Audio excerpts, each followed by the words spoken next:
اعوذ باللہ من الشیطان الرجیم بسم اللہ الرحمن الرحیم۔ روحانی وظائف آفیشیل کے معزز سامعین و ناظرین، السلام علیکم ورحمۃ اللہ وبرکاتہ۔ آیت الکرسی کا آج ایک ایسا عمل دینے لگا ہوں کہ اگر آپ قرض دار ہیں تو آپ کا قرض انشاءاللہ فوری ادا ہو جائے گا۔ اگر یہ عمل آپ نے شروع کر دیا تو آپ سمجھ لیں کہ اللہ تعالیٰ نے آپ کی مدد کی، آپ کا قرض ادا ہو جائے گا، آپ کے کاروبار میں برکت پیدا ہو جائے گی، آپ کے پاس پیسہ بہانوں سے آئے گا۔ یہ انتہائی سخت وظیفہ ہے۔ اگر ایک ریڑھی لگانے والا بھی اس کو پڑھے تو وہ بھی چند دنوں میں انشاءاللہ غنی بن جائے گا، اور یہ میں بڑے چیلنج سے کہتا ہوں انشاءاللہ۔ عمل بتانے سے پہلے یہ ایک گزارش اگر آپ میری سن لیں تو آپ کو اس وظیفے سے نہیں بلکہ ہر وظیفے سے فائدہ ہوگا۔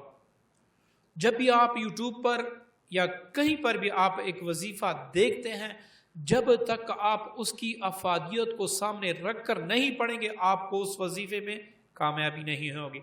یہاں پر کچھ بے وقوف کمنٹس میں لکھ دیتے ہیں کہ اب باتیں بہت زیادہ کرتے ہیں۔ میری عادت ہے میں اللہ تعالیٰ کی رحمت اور اس کی وسعتیں یہ بیان کرنا، یہ میری گٹی میں پڑا ہوا ہے، تو میں اس لیے عمل دینے سے پہلے اس کی افادیت بیان کرتا ہوں تاکہ آپ کسی دو نمبر کے ہاتھوں نہ چڑھیں، آپ کسی پہ پیسہ ضائع نہ کریں بلکہ خود اپنا کام کریں۔ تو اس کے لیے اس عمل کی افادیت اور اس عمل کی اصل جو رخ ہوتا ہے وہ آپ کو بتاتی ہوئی باتیں زیادہ ہو جاتی ہیں، اور یہ فضائل جو ہوتے ہیں نا، یہ اگر بار بار سنے جائیں تو ہمارا جو ایمان ہے وہ ایک عمل پر بن جاتا ہے۔ جب تک آپ کا ایمان ایک عمل پر نہیں بنتا آپ کسی بھی وظیفے میں کامیاب نہیں ہو سکتے، چاہے آپ کروڑوں وظیفے کر لیں۔ اب یہاں پر آپ نے دیکھا ہوگا کہ رات کو میں نے وظیفہ پڑھا، صبح کو مجھے 70 کروڑ مل گئے، آپ بھی کل مل جائیں گے۔ اب سارے بے وقوف اس کے نیچے لکھتے ہیں سبحان اللہ سبحان اللہ سبحان اللہ، حالانکہ ایسا ہرگز نہیں ہوتا۔ یہ آپ کو بھی پتہ ہے، مجھے بھی پتہ ہے، اللہ تعالیٰ کا ایک قانون ہے۔ تو میرے ویسے من گڑت وظائف نہیں ہوتے، میں جو وظیفہ بھی دیتا ہوں ڈنکے کی چوٹ پہ دیتا ہوں، اور وہ لازماً اثر کرے گا اگر آپ میں شک کا کیڑا نہیں ہے، ٹھیک ہے نا، آپ کا یقین کامل ہے تو اس وظیفے میں آپ ضرور کامیاب ہوں گے۔ تو کسی بھی عمل کو، جب بھی آپ کسی عمل یا وظیفے کو کریں تو پہلے آپ یہ سوچیں کہ اس وظیفے سے مجھے فائدہ کیا ہوگا، اس کی کتنے وظائف ہیں، اس کی کتنے فضائل ہیں، یہ جو میں پڑھوں گا عرش معلیٰ سے کیا کیا فیض لے آئیں گے۔ اب ایک سارا کچھ آپ کے سامنے پڑا ہوگا، جب وظیفہ پڑھیں گے پھر آپ کو مزہ آئے گا، آپ کو چسکا آئے گا، آپ اللہ تعالیٰ کے دربار میں قبولیت کا شرف حاصل کر دیں گے۔ اب آپ خود سوچیں، میں آپ سے کہوں کہ آپ میرے ساتھ ملازمت کر دیں، میں آپ کو 30,000 روپے دوں گا، تو آپ کہیں گے پہلے کام تو بتائیں کیا کرنا ہوگا۔ تنخواہ تو اتنی زیادہ آپ دے رہے ہیں، 30,000 یا 50,000 یا 60,000 یا 80,000، آپ پہلے مجھے کام بتائیں، کام کیا کرنا ہوگا۔ تو جب کام میں آپ کو بتا دوں گا، اگر وہ آپ کے بس میں ہوا تو پھر آپ ایکسپٹ کریں گے، ورنہ نہیں۔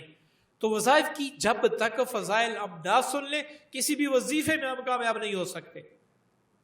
اب آج کا جو ہمارا عمل ہے وہ اسم اعظم کا عمل ہے، اس سے بڑھ کر اسم اعظم شاید ہی آپ کو ملے، اور یہ یقین کریں کہ آپ اس کے ساتھ کروڑ پتی بن جائیں گے۔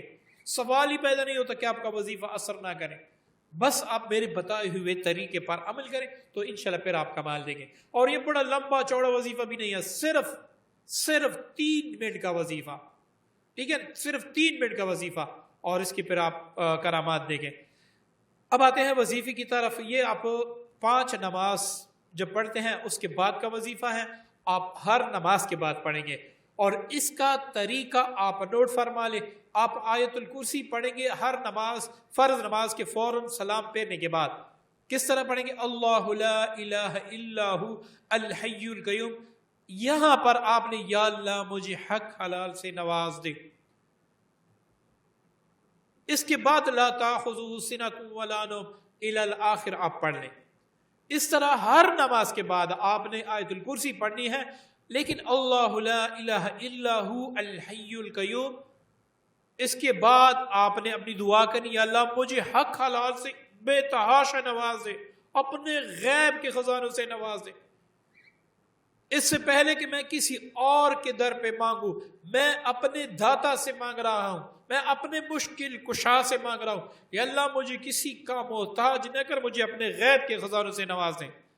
پھر آپ دیکھ کے کمال، اس کے اول آخر میں اگر کوئی بھی درود شریف آپ تین بار ملا لیں تو پھر تو سونے پہ سہاگا ہے، ٹھیک ہے۔ اب اس کے بعد اس طریقے سے آپ نے پڑھنا ہے، اور روزانہ عشاء کی نماز کے بعد مطلب جب آپ سونے لگ جائیں تو یہاں پر آپ نے 21 بار آیت الکرسی اسی طریقے سے پڑھنی ہے، 21 بار آیت الکرسی۔ اس کے اب ایک فائدہ نہیں ہوگا کہ آپ کروڑ پتی وہ اگر یہ عمل آپ نے شروع کیا، اللہ تعالیٰ نے آپ کو استطاعت دی اس عمل کو شروع کرنے کی، آپ کو توفیق دی، تو آپ سمجھ لیں کہ آپ دنیا کے امیر ترین بندہ انسان بن گئے، آپ کو دولت ضروری ملے گی، کیونکہ اس وظیفے کا توفیق ملنا یہ بھی اللہ تعالیٰ کی ایک خاص کرم نوازی ہے، ورنہ آپ 3 دن پڑھ لے 4 دن وظیفہ رہ جائے گا اگر آپ کی قسمت میں دولت نہیں ہوگی۔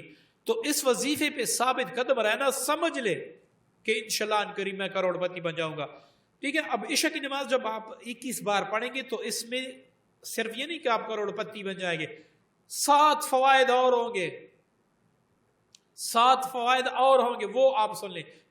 پہلا فائدہ، کوئی بھی چور آپ کے گھر میں داخل نہیں ہو سکتا۔ دوسرا فائدہ، کوئی بھی شیاطین آپ کے گھر میں ٹک نہیں سکیں گے۔ تیسرا فائدہ، کوئی شیاطین آپ کے گھر میں داخل نہیں ہو سکیں گے۔ چوتھا فائدہ، کوئی بھی آپ پر جادو کرے تو انشاءاللہ آپ پڑھتے رہیں گے، کچھ عرصے میں آپ پر کیا ہوا جادو ختم ہو جائے گا اللہ تعالیٰ کے فضل سے، اور آپ پر کیا ہوا جادو اسی پر پلٹ جائے گا جس نے آپ پر کیا ہے۔ لمبے لمبے نہ پڑھیں، بس یہی ایک مختصر سا وظیفہ پڑھ لیں، پھر آپ اس کا کمال لیں گے۔ اسی طریقے سے اس کو پڑھتے ہوئے لوگوں کے دل میں آپ کا رعب دبدبہ جم جائے گا، لوگ آپ کی عزت کریں گے، آپ کی تعظیم کریں گے، آپ کی بات کو توجہ سے سنیں گے۔ اب آپ مجھے خود بتائیں کہ یہ کتنے بڑے بڑے فضائل ہیں اس کے۔ اب کوئی بدبخت ہی ہوگا جو نہیں پڑھ سکے گا۔ اگر آپ چاہتے ہیں کہ اللہ تعالیٰ میری مشکل کشائی کر دے، آپ نے تھوڑی سی ہمت کرنی ہے۔ کیوں اللہ تعالیٰ بار بار قرآن پاک میں فرماتے ہیں مجھ سے مانگو، مجھ سے مانگو؟ اس کا مطلب یہی ہے کہ ہم ہاتھ پھیلائیں گے، گڑ گڑا کے مانگیں گے، وہ عطا کرے گا، اور یہ سارے بہانے ہیں اس کلام کی برکت سے۔ مطلب اللہ تعالیٰ فرماتے ہیں کہ وَاسْتَعِينُوا بِالصَّبْرِ وَالصَّلَاةِ، آپ صبر کے ساتھ مجھ سے امداد طلب کریں۔ اب صبر کیا چیز ہے، ٹھیک ہے نا؟ صبر کا مفہوم اگر آپ کو معلوم ہو جائے تو پھر آپ کو پتہ لگ جائے گا۔ اس طریقے سے آپ نماز کے ذریعے سے اللہ سے وہ مانگے، اس طرح آپ اذکار کے ذریعے، اللہ تعالیٰ فرماتے ہیں میرے اچھے اچھے ناموں کے ساتھ مجھے پکار کر مانگا کرو۔ تو آیت الکرسی سے بڑھ کر اچھا نام کون ہو سکتا ہے؟ کس چیز میں وحدانیت اتنی زیادہ ہو سکتی ہے جتنی آیت الکرسی میں ہے؟ ٹھیک ہے نا؟ یہ فضائل آپ کے سامنے رکھتے ہوئے میری بات لمبی ہو جاتی ہے تاکہ اس کی عظمت، افادیت آپ کے دل میں بیٹھ جائے، آپ ادھر ادھر نہ پھریں، بس ایک وظیفے سے آپ اس سے بات حاصل کر سکیں۔ اگر میری کوئی بات کسی کو بری لگے تو اس کے لیے معذرت، اور امید کرتا ہوں آج کا عمل آپ کو پسند آیا ہوگا۔ اس ویڈیو کو میرے لیے نہیں، اپنے لیے صدقہ جاریہ کے لیے شیئر کیجیے گا، ہو سکتا ہے کسی مسلمان کا بھلا ہو اور وہ آپ کو یا مجھے دعا میں یاد رکھے، تو اللہ تعالیٰ وہ دعا ہمارے لیے بخشش کا ذریعہ بنا دے گا۔ آخر میں آپ سب سے گزارش ہے مجھے بھی دعا میں یاد رکھیے گا۔ السلام علیکم ورحمۃ اللہ وبرکاتہ۔